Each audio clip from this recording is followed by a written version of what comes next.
In 1830, only a few miles away from what is now the great city of Cincinnati, lay an immense and almost unbroken forest. The whole region was sparsely settled by people of the frontier. Restless souls who no sooner had viewed fairly habitable homes out of the wilderness and attained to that degree of prosperity which today they should call indigence, that, impelled by some mysterious impulse of their nature, they abandoned all and pushed farther westward to encounter new perils and privations in the effort to regain the meager comforts which they had voluntarily renounced. Many of them had already forsaken that region for remoter settlements, but among those remaining was one who had been of the first arrival. He lived alone in a house of logs, surrounded on all sides by the great forest, of whose gloom and silence he seemed a part, for no one had ever known him smile or speak a needless word. His simple wants were supplied by the sale or barter of skins of wild animals in the river town, for not a thing did he grow upon the land, which, if needful, he might have claimed by right of undisturbed possession. There were evidences of improvement. A few acres of ground immediately about the house had once been cleared of its trees, the decayed stumps of which were half concealed by the new growth that had been suffered to repair the ravage brought by the axe. Apparently, the man-seal for agriculture had burned with a failing flame, expiring in penitential ashes. The little log house was a chimney of sticks, its roof of warping clapboards, weighted with traversing poles, and its chinking of clay, had a single door, and, directly opposite, a window.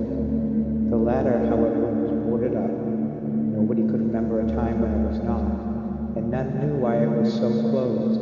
Certainly not because of the occupant's dislike of light and air, for on those rare occasions when a hunter had passed that lonely spot, the recluse had commonly been seen sunning himself on his doorstep if heaven had provided sunshine for his need. I fancy there are few persons living today who ever knew the secret of that window, but I am one, as you shall see.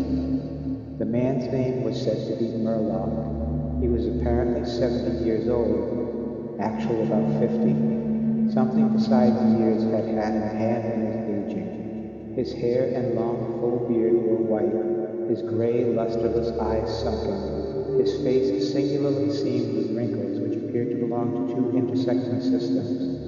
In figure, he was tall and spare, with a stoop of the shoulders, a burden bearer. I never saw him. These particulars I learned from my grandfather, from whom also I got the man's story when I was a lad. He had known him when living nearby in that early day. One day, Murlock was found in his cabin, dead. It was not a time and place for coroners and newspapers, and I suppose it was agreed that he had died from natural causes, or I should have been told and should remember. I know only that with what was probably a sense of the fitness of things, the body was buried near the cabin, alongside the grave of his wife, who had preceded him by so many years that local tradition had retained hardly a hint of her existence. That closes the final chapter of this true story, excepting, indeed, the circumstance that many years afterwards, in company with an equally intrepid spirit, I penetrated to the place and ventured near enough to the ruined cabin to throw a stone against it, and ran away to avoid the ghost which every rum corn boy hereabout haunted the spot. But there is an earlier chapter, that supplied by my grandfather. When Murlock built his cabin and began laying sturdily about with his axe to do out a farm, the rifle meanwhile his means of support, he was young, strong, and full of hope. In that eastern country whence he came, he had married, as was the fashion, a young woman in all ways worthy of his honest devotion, who shared the dangers and privations of his lot with a willing spirit and a light heart. There is no known record of her name. Of her charms of mind and person, tradition is silent, and the doubter is at liberty to entertain the doubt, but God forbid that I should share it. Of their affection and happiness there is abundant assurance in every added day of the man's widowed life. For what but the magnetism of blessed memory could have chained that venturesome spirit to a lot like that? One day, Murloc returned from gunning in a distant part of the forest to find his wife prostrate with fever and delirious. There was no physician within miles, no neighbor, nor was she in a condition to be left to summon help. So he set about the task of nursing her back to health, but at the end of the third day she fell into unconsciousness and so passed away, apparently, with never a gleam of returning reason. From what we know of a nature like his, we may venture to sketch in some details of the outline picture drawn by my grandfather.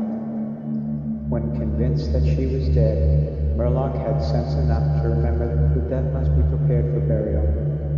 In performance of his sacred duty, he blundered now and again, did certain things incorrectly, and others which he did correctly were done over and over. His occasional failures to accomplish some simple and ordinary act filled him with astonishment, like that of a drunken man who wonders at the suspension of familiar natural laws.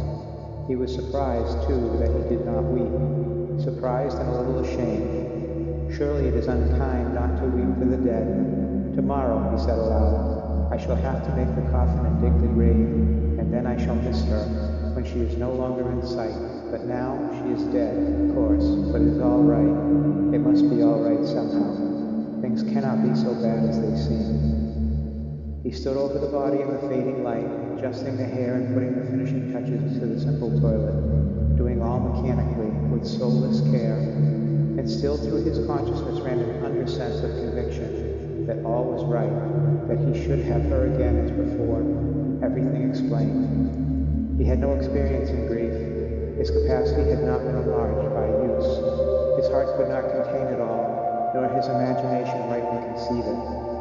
He did not know he was so hard-struck that knowledge would come later and never go. Grief is an artist of powers as various as the instruments upon which he plays his dirges for the dead, evoking from some the sharpest, shrillest notes, from others the low-grade chords that throb recurrent like the slow beating of a distant drum. Some natures it startles, some it stupefies. To one it comes like the stroke of an arrow, stinging all its sensibilities to a keener life. To another as the blow of a bludgeon, which in crushing benumbs.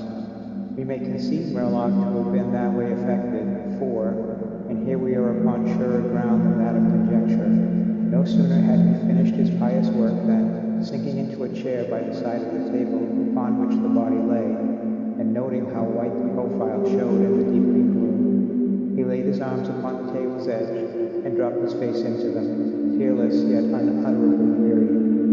At that moment came in through the window a long, wailing sound, like the cry of a lost child in the far deeps of the darkening woods. But the man did not move. Again, and nearer than before, sounded that unearthly cry upon his failing sense. Perhaps it was a wild beast. Perhaps it was a dream, for Murloc was asleep. Some hours later, as it afterward appeared, this unfaithful watcher awoke, and lifting his head from his arms intently listened, he knew not why. There in the black darkness by the side of the dead, recalling all without a shock, he strained his eyes to see, he knew not what. His senses were all alert, his breath was suspended, his blood had stilled its ties as if to assist the silence. Who, what had waked him, and where was it? Suddenly the table shook beneath his arms, and at the same moment he heard, or fancied that he heard, a light soft step, another, sounds as of bare feet upon the floor. He was terrified beyond the power to cry out or move. Perforce he waited there in the darkness through seeming centuries of such dread as one may know, yet live to tell. He tried vainly to speak the dead woman's name, vainly to stretch forth his hand across the table to learn if she were there. His throat was powerless, his arms and hands were like lead. Then occurred something most frightful.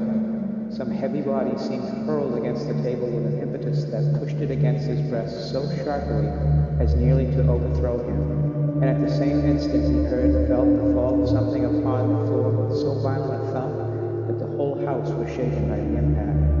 A scuffling ensued, and a confusion of sounds impossible to describe. Murloc had risen to his feet. Fear had by excess forfeited control of his faculties. He flung his hands upon the table. Nothing was there. There is a point at which terror may turn to madness, and madness incites to action. With no definite intent, from no motive but the wayward impulse of a madman, Murlock sprang to the wall, with a little groping seized his loaded rifle, and without aim discharged it. By the flash which lit up the room with a vivid illumination, he saw an enormous panther dragging the dead woman toward the window, its teeth fixed in her throat. Then there was darkness blacker than before, and silence. And when he returned to consciousness, the sun was high and the wood vocal with songs of birds. The body lay near the window, where the beast had left it when frightened away by the flash and report of the rifle. The clothing was deranged, the long hair in disorder, the limbs lay anyhow. From the throat, dreadfully lacerated, had issued a pool of blood not entirely coagulated. The ribbon with which he had bound the wrist was broken. The hands were tightly clenched. Between the teeth was a fragment of the animal's ear. End of The Boarded Window. Recording by Matthew J. Almeida, October 24, 2024.